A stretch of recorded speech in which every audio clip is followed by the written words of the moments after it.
नमस्कार। ये है कहानियों का अद्भुत संसार। किस्सा कहानी। किस्सा कहानी में साहित्यिक कहानियों के साथ ही समय समय पर देश और विभिन्न प्रदेशों की संस्कृति से जुड़ी कहानियां भी हम प्रस्तुत करते रहते हैं। उसी श्रृंखला में आज प्रस्तुत है मिथिला के प्रसिद्ध पर्व चरुचंद से जुड़ी एक कहानी स्वयं प्रभा झा की आवाज में। मिथिला एक ऐसा प्रदेश है जहाँ पर प्रकृति से जुड़े हुए काफ़ी सारे त्योहार मनाए जाते हैं। आज भाद्रपद माह के शुक्ल पक्ष की चतुर्थी तिथि को देश भर में गणेश चतुर्थी मनाई जाती है और आज ही के दिन मिथिला में शाम में चौड़चंद भी मनाया जाता है। चौड़चंद के त्योहार को चौड़चंद्र का त्योहार भी कहा जाता है। इस त्योहार पर चंद्रदेव की पूजा अर्चना की जाती है, क्योंकि कहते हैं कि जो व्यक्ति इस दिन शाम के समय भगवान गणेश के साथ साथ चंद्रदेव की पूजा करते हैं वह चंद्र दर्शन दोष से मुक्त हो जाते हैं। बाकी त्योहारों की तरह यह त्योहार भी अलग अलग मान्यताओं से परिपूर्ण है। पुरातन मान्यताओं के अनुसार भाद्रपद माह के शुक्ल पक्ष की चतुर्थी तिथि के दौरान चंद्रमा को कलंक लगा था, इसलिए इस दिन चांद को देखना पूरी तरह से मना किया जाता है। शास्त्रों में चतुर्थी के दिन चंद्रमा को देखना वर्जित माना गया है। कहा जाता है कि इस दिन चंद्र दर्शन से व्यक्ति पर मिथ्या आरोप या कलंक लगते हैं, इसलिए इस दिन चंद्रमा को नहीं देखना चाहिए। हालांकि इस दिन आपने चंद्रमा को देख लिया है तो शास्त्रों में इससे लगे कलंक को दूर करने के उपाय भी बताए गए हैं। इस दिन आप मात्र एक कथा सुनकर और उससे जुड़े एक मंत्र को पढ़ते हुए चंद्र दर्शन करके इस कलंक को दूर कर सकते हैं। तो चलिए जानते हैं क्या है वह प्रसंग और कौन सा है वह खास मंत्र। कहा जाता है कि चतुर्थी के दिन भगवान श्री कृष्ण ने चंद्रमा देख लिया था, तब उन पर भी कलंक लगा था। भगवान श्री कृष्ण की नगरी द्वारिकापुरी में सत्राजित ने सूर्यदेव की बहुत कठिन साधना और उपासना से सूर्य के समान प्रकाश वाली और प्रतिदिन 8 भार सुवर्ण देने वाली स्यमंतक मणि प्राप्त की थी। इतने अद्भुत मणि के प्रति मोह और उसकी सुरक्षा के प्रति चिंता स्वाभाविक थी, तो इसी कारण उसे एक बार संदेह हुआ कि शायद श्री कृष्ण इस मणि को उससे छीन लेंगे।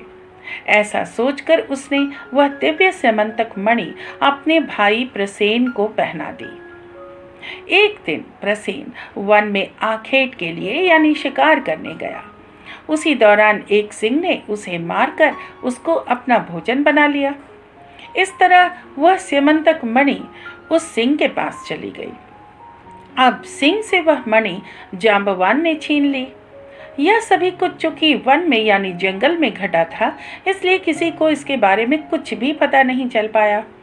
इधर सत्यजित को जब मणि का कोई सुराग नहीं मिला तो उसके मन में यह भाव आया कि हो न हो श्री कृष्ण ने स्यमंतक मणि के लोभ से प्रसेन को मार डाला है और मणि अपने पास रख ली है, इसलिए श्री कृष्ण पर यह कलंक लग गया।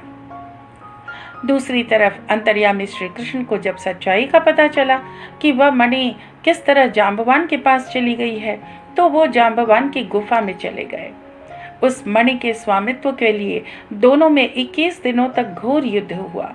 अंततः श्री कृष्ण ने जांबवान को पराजित कर दिया। इसके परिणाम स्वरूप श्री कृष्ण को स्यमंतक मणि और जांबवान की पुत्री जांबवती प्राप्त हुई। श्री कृष्ण ने वह मणि लाकर सत्यजित को सौंप दी और स्वयं को उसके चोरी करने के कलंक से मुक्त किया। जब सत्यजित को सारी वास्तविकता पता चली तो वह अत्यंत लज्जित हुआ और उसने वह मणि श्री कृष्ण को ही अर्पण कर दी। इस तरह श्री कृष्ण पर लगा कलंक दूर हो गया। ये तो थी इस व्रत से जुड़ी एक पौराणिक कहानी। चलिए अब जानते हैं कि इस व्रत में होता क्या है। इस दिन व्रती सुबह से शाम तक व्रत रखते हैं। इस त्योहार पर प्रसाद में मुख्य तौर पर खीर और दही के अलावा तरह तरह के मीठे पकवान जैसे कि टिकरी या खजूर, गुजिया और फल आदि रखे जाते हैं। हाँ, इस त्योहार में दही का काफ़ी ज़्यादा महत्व है। शाम में पश्चिम दिशा की ओर मुंह करके रोहिणी नक्षत्र सहित चतुर्थी तिथि में चंद्रमा की पूजा की जाती है। सबसे पहले व्रती हाथ में दही का पात्र लेकर चौठ चंद्र भगवान को ध्यान करते हुए इस मंत्र को पढ़ते हुए उन्हें भोग लगाते हैं। दिव्य शंख तुखाराभम क्षीरोदार्णव संभवम नमामि शशिनम भक्त्या शंभोर मुकुट भूषणम। इसके बाद घर में जितने भी लोग हैं सभी अपने हाथों में कोई न कोई फल लेते हैं और व्रती एक एक करके पकवानों की डाली बारी बारी से हाथों में उठाकर मंत्र उच्चारण के साथ साथ चंद्रमा को समर्पित करते हैं। उस दिन चंद्र दर्शन से कलंक न लगे, इसलिए सभी लोग हाथों में कुछ न कुछ प्रसाद लेकर यह मंत्र पढ़ते हुए चंद्र दर्शन कर सकते हैं। सिंह प्रसेनमवधीत सिंहो जाम्बवताहतः सुकुमारक मारो देह तव येष समंतकः। तो ये थी मिथिला के प्रसिद्ध लोक पर्व चरुचन से जुड़ी कहानी, जिसे प्रस्तुत कर रही थी मैं यानी स्वयं प्रभा झा।